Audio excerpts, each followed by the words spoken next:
Hi Vibe students, I am Janvi and you are watching Competitive Vibe. In this video, I am going to cover 30 CDP questions which are important for your upcoming UPTET exam.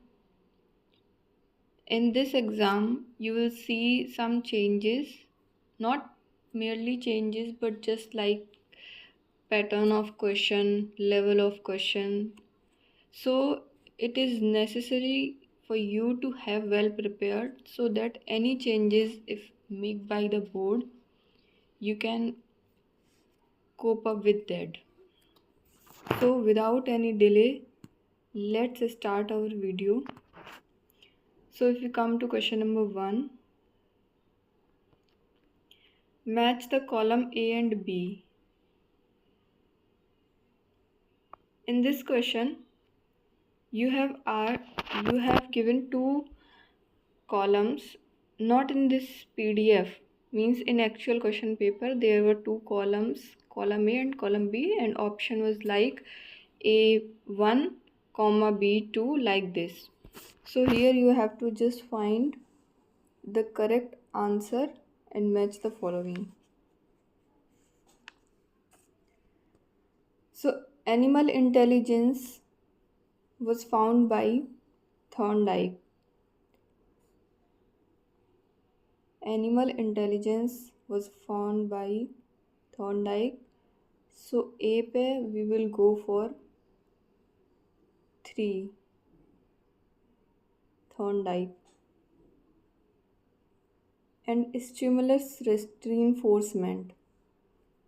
Reinforcement, if you ever see reinforcement anywhere, you will just go for Skinner, because the behaviorism theory means theory of reinforcement and punishment, award and punishment, means the key word of the theory of Skinner is reinforcement. So if as you see reinforcement, you will go for Skinner. तो B पे हम यहाँ कर देंगे 4 यानी कि scanner. इसके बाद law of pregnance, this was given by Gestalt. सी पे 1. And next law of pragma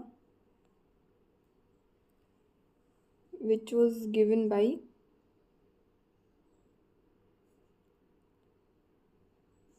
I think here it is something wrong. This is adaptation. This is adaptation. The theory of Piaget means in the Piaget theory, he described many of the concepts like schema, assimilation, accommodation, equilibration. So adaptation is one of them. Fourth option is your fourth match the following is adaptation. So इसका हो जाएगा प्याजे. तो A पे 3, B पे 4, C पे 1 और D पे 2 means प्याजे.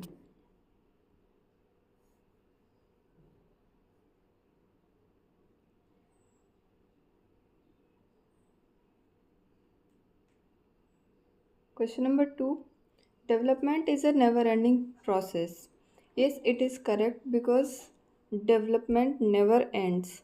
So, development is a never-ending process and this principle is associated with the principle of continuity. Principle of interaction is like development as whole. Development as whole means PCSC, physical, cognitive, social, emotional, all type of development interact and develop one individual as a whole.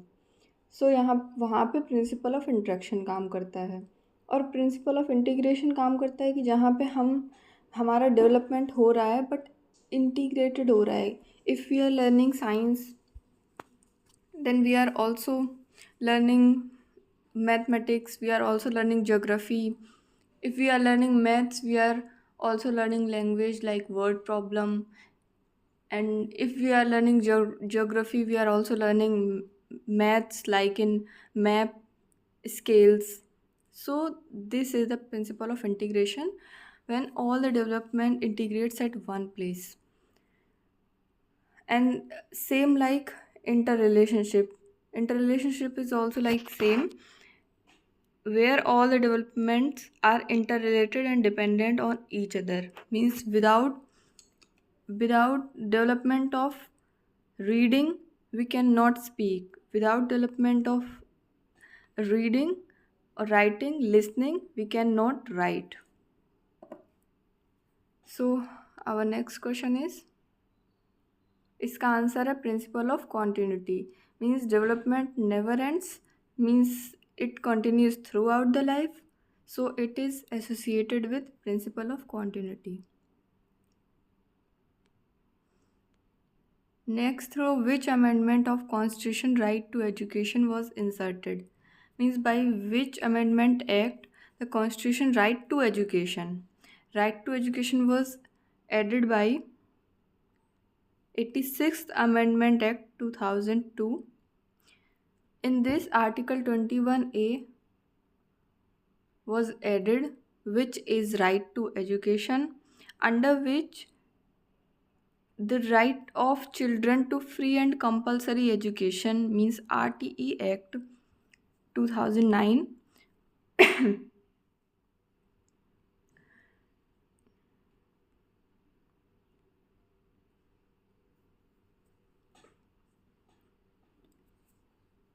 Question number 4. Instinct theory of motivation was propounded by. Instinct theory जो थी, यानी कि ये motivation की एक theory है, ये किसने फाउंड की थी? This was founded by MC Dogal. William MC Dogal was a psychologist who propounded the instinct theory of motivation. इसमें क्या होता है कि इसमें जो चिल्ड्रन होते हैं वो गोल डायरेक्टेड होते हैं, और उस गोल को अचीव करने के लिए उनके बिहेवियर में कुछ पैटर्न्स दिखते हैं जो उनके अंदर पहले से ही होते हैं, इनेट होते हैं, और उसी के कारण learning experiences as a result हमें रिसीव होते हैं.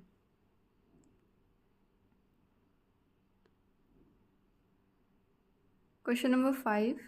Which of the following stages of development are characterized by a emotional development by Cole and Bruce?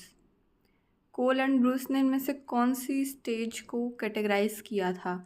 और यहाँ पे इस क्वेश्चन में स्टेटमेंट भी दी थी कि इस स्टेटमेंट से कैटेगराइज किया है. वो स्टेटमेंट क्या थी? If you know then let me know in the comment section. Which statement did Cole and Bruce categorize in one of the stages in this? Like childhood, इसका आंसर है childhood. पर उन्होंने क्या ऐसा मतलब उसको कैटेगराइज किया था, मीन्स कुछ स्टेटमेंट बोली थी इस चाइल्डहुड को लेके, तो वो उनके वर्ड्स क्या थे? एज इट इज़ आप कमेंट में लिख के, मतलब स्टेटमेंट है वो मुझे बताइए.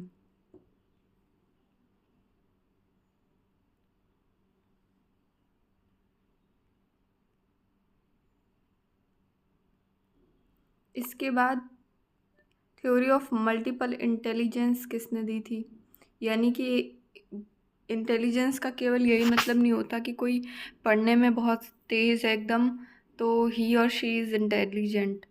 उसकी इंटेलिजेंस जो है वो कई डायमेंशंस में हो सकती है, किसी भी डायमेंशन में हो सकती है. और वो किसी भी डायमेंशन का मतलब ये नहीं कि दुनिया की कोई भी डायमेंशन हो. उन्होंने मल्टीपल इंटेलिजेंस बोला था, और मल्टीपल इंटेलिजेंस में उन्होंने कुछ कैटेगरी बनाई थी, कैटेगराइज किया था. वो कितनी इंटेलिजेंस थी? 8 इंटेलिजेंस थी. ठीक है. इसके बाद क्या था? इन्होंने अपनी एक बुक लिखी थी 1983 में, फ्रेम्स ऑफ माइंड. उसमें उन्होंने अपनी ये मल्टीपल इंटेलिजेंस की थ्योरी को डिस्क्राइब किया था, प्रपोज किया था. ठीक है. अब ये 8 इंटेलिजेंस जो हैं, ये फिर मैं इनकी अलग से थ्योरी जब बताऊंगी उसमें कवर कर दूंगी, क्योंकि फिर वीडियो बहुत लेंदी हो जाएगा और आपके क्वेश्चंस कंप्लीट नहीं हो पाएंगे. इसके बाद है dyslexia. Dyslexia is a type of disability. ये डिसेबिलिटी होती है, बट कौन सी डिसेबिलिटी? एक्सप्रेस करने में, या रीडिंग या स्पेलिंग में गलती होती है, या स्पीकिंग में डिसेबिलिटी होती है, या स्टैंडिंग यानी खड़े होने में। देखिए, बॉडी की कोई भी अगर डिसेबिलिटी है तो वो तो लोकोमोटर में चली जाती है, इसलिए इसका आंसर जो है डिसलेक्सिया का, वो रीडिंग या स्पेलिंग से रिलेटेड है। यानी कि अगर कोई चाइल्ड डॉग लिखने जा रहा है, तो अगर उसको डिसलेक्सिया होगा तो वो गॉड लिख देगा। यानी कि वो वर्ड्स को रीडिंग करते टाइम या बी को कुछ इस तरह बनाएगा उल्टा। तो ये सारे जो सिम्टम्स होते हैं वो डिसलेक्सिया से पीड़ित बच्चे के होते हैं।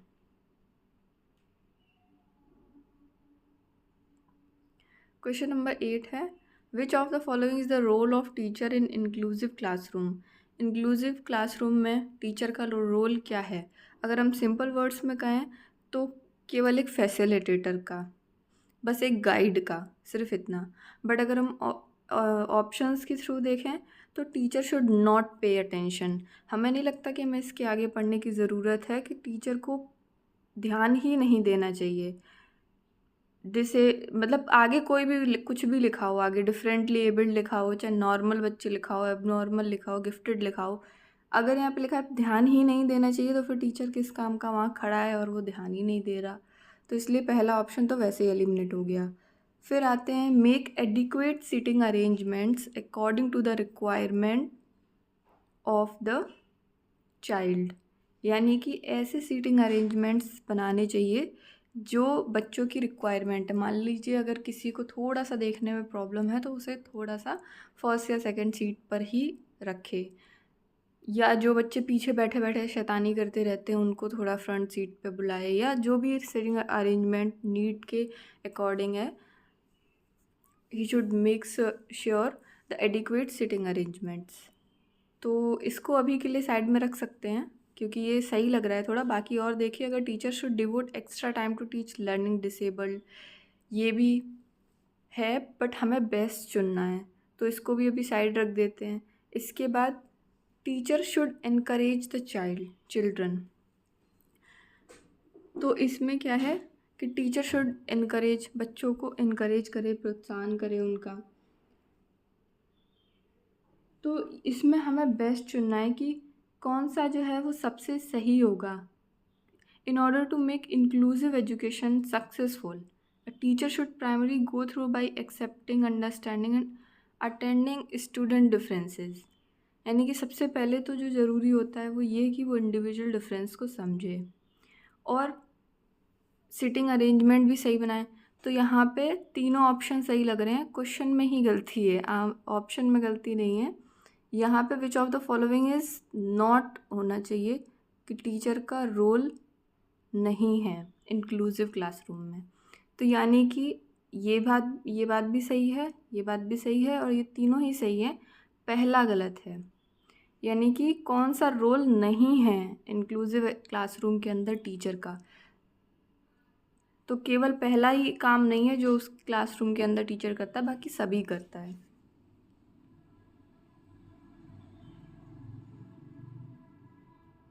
इसके बाद है, in the class questioning by students. अगर क्लास में बच्चे क्वेश्चन कर रहे हैं तो उसे क्या करना चाहिए? मतलब क्वेश्चन इतना ही पूछा था, तो यहाँ पे थोड़ा सा हिडन है कि टीचर को क्या करना चाहिए। उसे एनकरेज करना चाहिए कि हाँ अच्छा पूछा, देखिए इस बच्चे ने क्वेश्चन पूछा, आप लोग भी पूछे, या जो भी है उसको एनकरेज करो, very good, very nice, excellent, you just expressed your thoughts like this and should be discouraged, कि आप उसको डिस्करेज कर दो। अगली बार पूछा तो मार के भगा दूंगा क्लास से, या क्लास के बाहर कर दूंगी, इस टाइप के स्टेटमेंट्स देने चाहिए। या फिर उसे अलाउ ही नहीं करना चाहिए कि कोई भी बच्चा क्लास में क्वेश्चन पूछ सकता है, या फिर उसे रोक देना चाहिए। तो इसका सबसे अच्छा ऑप्शन लग रहा है कि हाँ, उसे एनकरेज करना चाहिए। ठीक है, तो शुड बी एनकरेज्ड। इसके बाद है, growth of a child is mainly related to, बच्चे की जो ग्रोथ है वो मेनली किस से रिलेटेड है? सोशल, फिजिकल, यानी सोशल डेवलपमेंट, फिजिकल। अब यहाँ पे आप ये मत सोचना कि अभी आपने पढ़ा PCSE तो आप वही सोच के सोचो सोशल हो गया, फिजिकल हो गया, मोरल, इमोशनल, कोग्निटिव नहीं है इसमें, ठीक है? तो मोरल नया आ गया, लेकिन यहाँ पे ध्यान देने वाली बात ये है कि ग्रोथ पूछा है, और ग्रोथ जो होती है वो डेवलपमेंट के फिज़िकल वाले एस्पेक्ट से रिलेटेड होती है। तो यानी मॉरल, इमोशनल, सोशल सारे ही डेवलपमेंट सिर्फ डेवलपमेंट हैं, बट जो ग्रोथ वाला पार्ट है वो डेवलपमेंट के फिज़िकल वाले पार्ट से। यानी कि अगर कोई फिज़िकली डेवलप हो रहा है, यानी कि अगर फिज़िकल यानी हाथ बड़े हो रहे हैं, पैर बड़े हो रहे हैं, हाइट बड़ी हो रही है, तो ये ग्रोथ से एसोसिएटेड होते हैं। इसके बाद which of the following theory is known as the theory of reinforcement? Reinforcement की थ्योरी कौन सी होती है? देखिए, रीइंफोर्समेंट आया नहीं कि जैसा मैंने फर्स्ट क्वेश्चन में बताया था, स्किनर को याद किया नहीं, स्किनर को वैसे ही तुरंत याद किया। और स्किनर ने कौन सी थ्योरी दी थी? बिहेवियरिज्म की। तो उसका नाम क्या था? बिहेवियरिज्म में दो थ्योरी थी, एक पावलव की और एक स्किनर की, ठीक है? यानी कि बिहेवियरिज्म पूरा एक अलग टॉपिक है, जैसे कोग्निटिज्म होता है जिसमें पियाजे और वाइगोत्स्की वगैरह थे, ऐसे ही बिहेवियरिज्म भी होता है।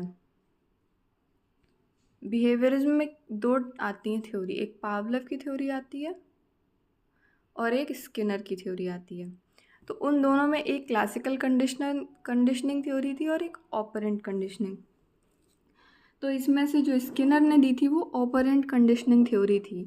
तो थ्योरी ऑफ रीइंफोर्समेंट जो है वो आ जाएगी आपकी ऑपरेंट कंडीशनिंग थ्योरी, ये वाली। और जो क्लासिकल थी वो पावलव ने दी थी, और ये दोनों ही थ्योरी किसकी हैं? बिहेवियरिज्म की। हेंस ऑप्शन सी यानी कि 3-1 is right. Question number 12, which of the following stages is not the part of Bruner's cognitive development theory? Brunner's cognitive development theory का पार्ट नहीं है।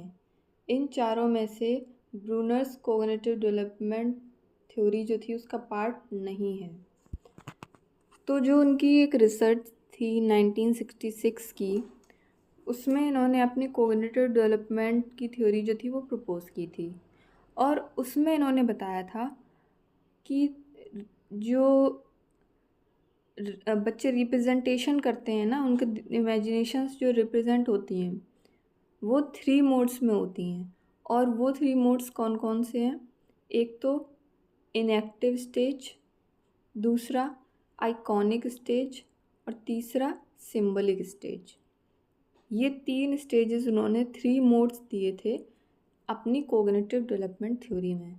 तो यहाँ पे हमसे नॉट वाला पूछा है तो हम इसका बी ऑप्शन कर देंगे कि इंट्यूटिव स्टेज जो थी वो इनकी नहीं थी, ठीक है?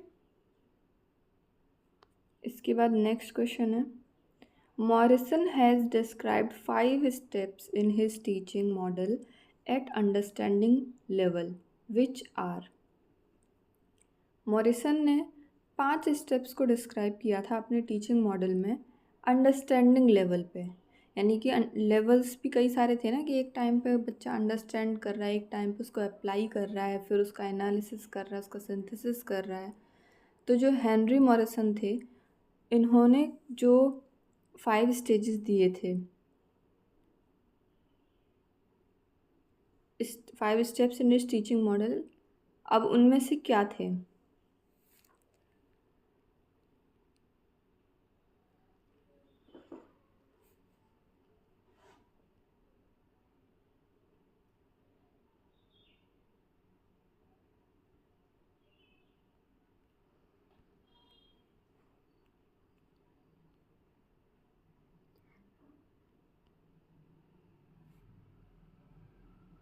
अच्छा, पांचों, वही मैं सोच रही थी कि दे तो इसमें पांचों रखे हैं, नीचे दिया है सीक्वेंस दिया है, मतलब कि इनको सीक्वेंस में लगाना है। यानी कि ये 5, मतलब वही मैं सोच रही थी कि दिए तो ये पांचों ही थे, फिर कौन सा पूछ रहे हैं, और ऑप्शंस में भी मैं 5 दिए हुए हैं, फिर मतलब क्या करना है इसका, वही नीचे करेक्ट सीक्वेंस में लगाना है। तो सबसे पहले उन्होंने उनकी मतलब जो स्टेप्स थे वो कुछ ऐसे थे कि सबसे पहले उन्होंने दिया था एक्सप्लोरेशन, एक्सप्लोरेशन के बाद दिया था उन्होंने प्रेजेंटेशन, प्रेजेंटेशन के बाद उन्होंने दिया था एसिमुलेशन, एसिमुलेशन के बाद दिया था ऑर्गेनाइजेशन, और लास्ट में बोला था रिसाइटेशन। तो यानी कि ऐसे करके उन्होंने अपना सीक्वेंस कुछ अरेंज किया था, hence option 1 will be the right answer. Next question,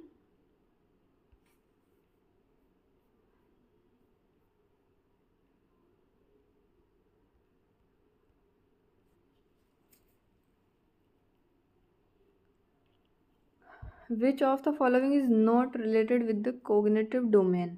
cognitive domain, ये क्वेश्चन आपका है ब्लूम टेक्सोनॉमी से, ब्लूम टेक्सोनॉमी से आपका क्वेश्चन है, जहाँ पे उन्होंने कैप को डिस्क्राइब किया था, यानी कि कोग्निटिव डोमेन, अफेक्टिव डोमेन और साइकोमोटर डोमेन। तो उसमें भी कुछ स्टेजेस और कुछ स्टेप्स उन्होंने डिस्क्राइब किए थे। तो जिसमें से जब हम कोग्निटिव डोमेन को पढ़ते हैं तो उसमें बहुत सारी वो मतलब फर्दर जो सब डोमेन थे वो लिखे हुए थे। तो इन चारों में से कौन सा कोग्निटिव डोमेन के अंदर नहीं आता, मतलब हैं ये सभी बट कोई इफेक्टिव में कोई साइकोमोटर में, तो इसमें से 3 आपके कोग्निटिव डोमेन के हैं और एक नहीं है कोग्निटिव डोमेन का।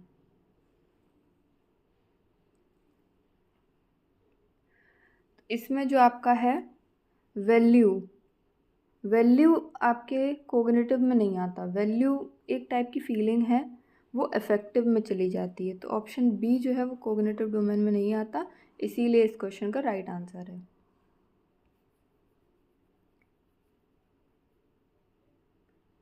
इसके बाद question number 15, which of the following is not the curve of learning. Learning का कर्व यानी कि ये ग्राफ वाले में था, आपकी लेंसेज नहीं है, तो इसका राइट आंसर क्या हो जाएगा। देखिए कर्व में कॉम्बिनेशन टाइप भी आ जाता है, कॉनकेव भी आ जाता है, भले लेंस नहीं है पर कर्व तो होता ही है। इसके बाद कॉन्वेक्स आ जाता है, लेकिन लॉन्गिट्यूडनल नहीं आता। ठीक है, longitudinal is not the curve of learning, क्योंकि जो कर्व कॉन्सेप्ट था लर्निंग का वो एबिंगस ने 1885 में दिया था, और इसमें उन्होंने कॉनकेव टाइप, कॉन्वेक्स टाइप और कॉम्बिनेशन टाइप को बताया था, बट लॉन्गिट्यूडनल को नहीं बताया था। तो इसलिए जो concept of curve of learning है ये भी इम्पॉर्टेंट है, और साथ ही साथ ये 3 उन्होंने दिए थे बट ये नहीं दिया था, hence option 4 is the right answer. And अभी मेरे जैसे कि 50 भी सब्सक्राइबर्स नहीं हुए हैं, तो इस वजह से लाइव का ऑप्शन ओपन नहीं है, so I face some difficulty so in recording the class. अगर मेरे 50 सब्सक्राइबर्स हो जाएंगे then I will come live, and वहाँ पे आपके क्वेश्चंस कंटिन्यू करूँगी, that will be easy for me to take and record the questions, क्योंकि ऐसे जो वीडियो है वो थोड़ी सी लेंदी हो जाती है एंड बार बार इसमें प्रॉब्लम भी होती है करने में। तो इसलिए फ़िलहाल दैट्स फॉर टुडे, आज 15 क्वेश्चंस ही करते हैं, फिर नेक्स्ट वीडियो में बचे 15 कवर कर दूँगी क्वेश्चंस, क्योंकि एक्सप्लेन करते करते थोड़ा टाइम लग जाता है और फिर वीडियो बहुत लेंदी होती है। अभी लाइव क्लासेस चल रही होती, आपके भी रिस्पॉन्सेज मिलते तो मुझे थोड़ा सा आइडिया मिलता रहता है कि आप देख रहे हैं, समझ रहे हैं, क्या प्रॉब्लम आ रही है, तो at the same time we can discuss there. But in recorded video I behave like passive, so it is not an interactive classes. You are watching later and you cannot ask any question, and I am here, I am also teaching passive in a passive way, so it is not interactive anymore. So that's for today. जल्दी से जल्दी 50 subscribers at least कर दीजिए so that I can come live. बाकी तो फिर मैं अपनी मेहनत से देख ही लूँगी। तो ठीक है, फिर मिलते हैं नेक्स्ट वीडियो में। Bye bye.